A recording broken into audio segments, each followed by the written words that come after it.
ayna farataysto oo Soomaaliya ayna farataysato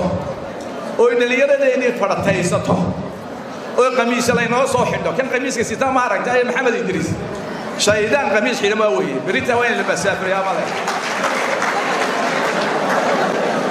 beelaale weeye Soomaaliya mideynaya muxuu mideyn karaa waxa jiro faratada kamid ah baa la ilaa Stan TV kaasna waa faratada kale wax kale u jeeda TV ibin ma idinku idin jeedo qalqalay dalkeedii qalqalanay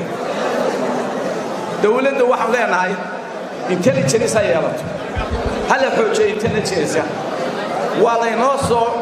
inoo soo faratan doonto Soomaali war anaga Soomaali dhisnay Soomaali biiski waa Soomaali doondoonaya maanta ilaahay ku dhaaray waa Soomaali biiski aanu dalka calanka halkan ka taagnay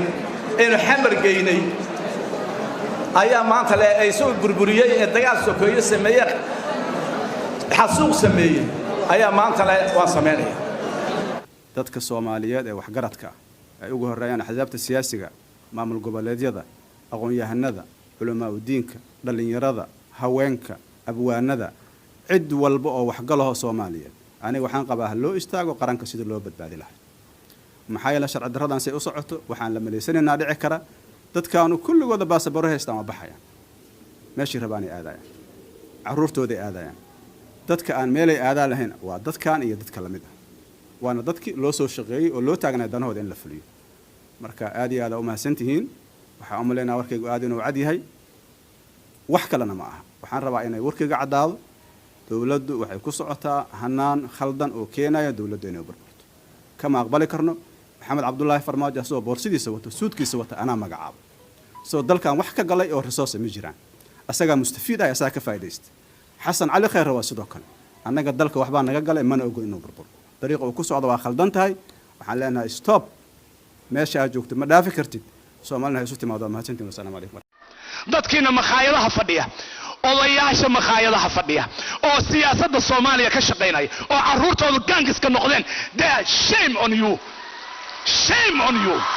shame on you shame on you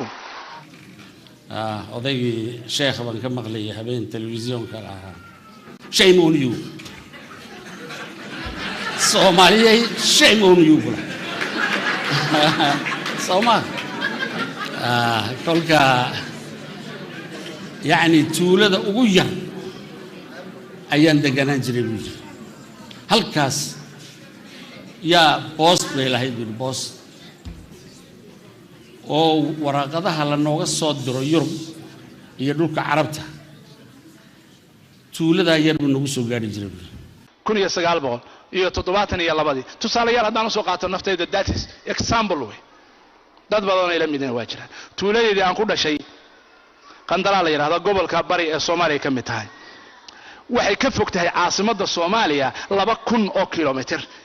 bay ka fogtahay oo u jirtaa in that tuuladaas magaaladaas degmadaas yarta ah ee